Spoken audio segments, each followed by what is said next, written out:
Hey guys, what's up? It's been a minute. I hope you're doing good. I'm just hanging out in the garage. I'm doing a single take this week. We're going to start bringing content back. Welcome to, I guess it's season 5 of Jumpstart Garage, featuring cars, car meets, talking about car stuff. I hope you enjoyed the Woodward video. Got me excited to go to Woodward this year, go cruising again. It's been crazy, so we're going to talk about a few things. Woodward has been really nuts. I don't think if you have noticed, out there, the Mods Pizza thing going on. People are being crazy. I'm actually going to cover that, and we're going to talk about that because, like the Woodward page says, honestly, some people need to be put in their place, and talking the trash is the way to do it.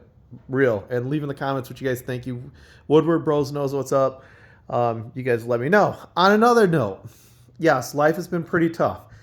Just been hanging out. I've been working. Work's been really slow. Obviously, the economy. A lot of changes at my shop, so that'll be talked about pretty soon. We have shop features and stuff like that. But fortunately for me, like I said before, I was doing investing and stuff. I got a little bit of cash back. We're back in the groove on that. By the way, I got some kooky GTS taillights. If you need those for your 8.6, yo, holla at your boy. But squeezed up a little money because I can't help myself. And I picked this up. Yeah, I got another Miata. It's for real. And I want to talk about Miatas. So I picked this up. By the way, we'll get to those in a second over there. I picked this up. It's a 1.8 liter 96 Miata. So the NA pop-up headlight Miatas switched to a 1.86 liter, the big block of the 1.6 or the 1.8. So they switched the 1.8 from the 1.6 is the big block of the 1.6. It's literally the same motor, but everything bigger. It is very torquey, feels really good. Once again, a slow car. I had the LS Turbo RX-7, which is now gone. That car was sweet. I'm going to do a feature on that because I sold it back to the original builder. The reason why I never did a lot on the car other than just driving around having fun is I picked that car up to enjoy. And I kept telling the original builder he could buy it back. So finally he came through and, bought it back. So all good. Now we're on to the cheap projects because that's what I can afford. So Miatas have gone up in price. This is a 1.8 liter. They started to make those before the NBs. And it's a lot stoutier. Now, unpopular opinion, I feel like the 1.6 naturally Spider is more rev friendly. It just feels more like an 8.6, and my 8.6 guys will understand, and I think Miata guys who are into autocross and road racing will understand what I'm coming at. The 1.8 is obviously more powerful. Seems like it would be something more that you would turbo, but this is what we got here. So I picked this up in a barn in the middle of Saginaw. Funny story, guy was a really goofy character, really nice guy, but older gentleman. He had 2 cars. This was his wife's car. And he said, hey, I got to get rid of this car. So I got it for a really good deal.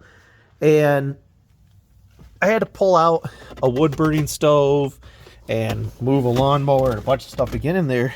But we ended up picking a car with 123,000 miles. He said no rust, but I'm sure there's some sort of rust as this is a Michigan car. Probably surface rust, nothing serious. Big thing that was really a concern is that the radio's unplugged, but this radio is horrible, so I took the face off. I actually just have these speakers from the old car in here because they work, they're Bluetooth. So I don't know what I'm going to do about that. We're going to go through and do the radio.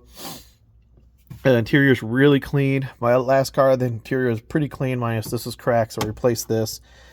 And I took the shift knob from my old car, and I took this cup holder, which was awesome. Now the other car came with a cup holder, but I wanted to keep this. I thought this was cooler, so I like that. It's got a working handbrake. Should be LSD equipped. I'm pretty sure it is. I got it sideways a few times, but I'm pretty sure diff fluid maintenance needs to be done. In the comments, you guys let me know how often diff fluid should be done. I don't think this car was driven heavy.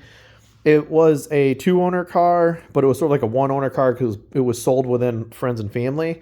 But the first owner, I think, was more abusive. The second owner, the guy's wife, was, I don't think, abusive at all, except for there's a few scrapes that I had to paint touch up, probably from just bumps and parking. I added a lip spoiler. I got my clear corners from my old car. And that's why I'm driving now. Now, these wheels, they had to go. So The last car was built on that really tight budget. I may do cheap coilovers again because this is rust free, so it'll be easy to swap the coilovers out. I have some loaners. I don't know if I want to put them on because they're pretty beat, but I might do cheap coilovers. And I would love to hear in the comments what your coilover recommendations would be. I would be doing like curvy road driving and autocross and maybe weekend track stuff, but that's going to be later when I start getting finances again. But I want to hear what you guys think. Other than that, the cheap coilovers really worked well. Now, my comment with that is, well, you know, Jay, you should get the name brand coilovers, blah, blah, blah. First of all, if you're going to car shows and you're just flexing some BCs, like, good for you, I guess. But what are you doing? You don't race, so what's the point? And I know, listen, and this is going to be maybe make some people mad in the comments, but dude, are you not being like sucked into manufacturing advertising? I don't have any manufacturer sponsors.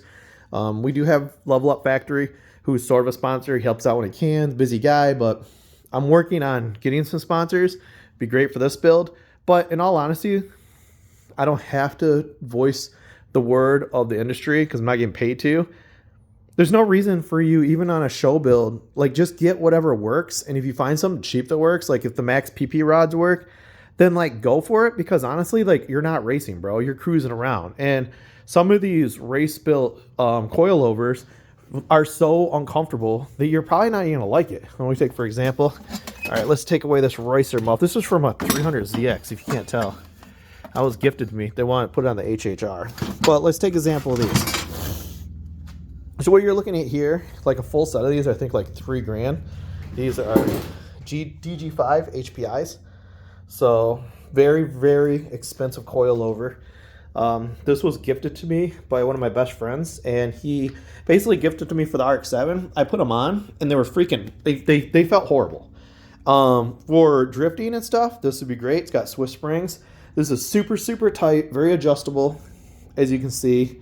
But it didn't work for a car that I take driving fast on the highway and just hooning.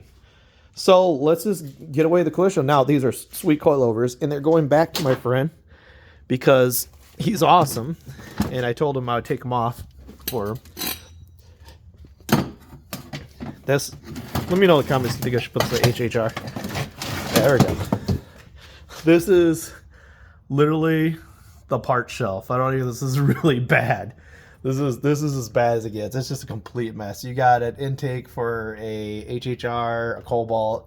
You got some fog lights, a bunch of spare parts, RX-7 brake pads and rotors, which I got to figure out. Speedmaster LS head bolts, which I got to find a home for. Just tons of extra parts from people's cars they fixed. So, in other words, you don't really have to put those on your car. Now, if you want to have the clout, cool. But think about the comfort and then do your research, because a lot of those more expensive units like BC, they will make comfort ride stuff. But does that like show on a car show? I don't know. That's just a personal viewpoint. I'd love to hear in the comments. But anyways, back to it. So I got 1.8 liter.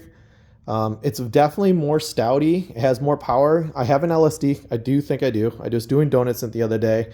I'm going to try figure eights just to know for sure, because I was told that the diffs are very strong. Sorry, my washer started.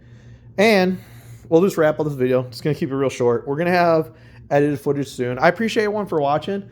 And I just want to fill you in on the Miata. And, well, we'll get next episode. We'll talk about these guys. So I'll see you then. Take it easy. Thanks for watching. That's my hot take on coilovers. I want to hear your opinion. And see you next week.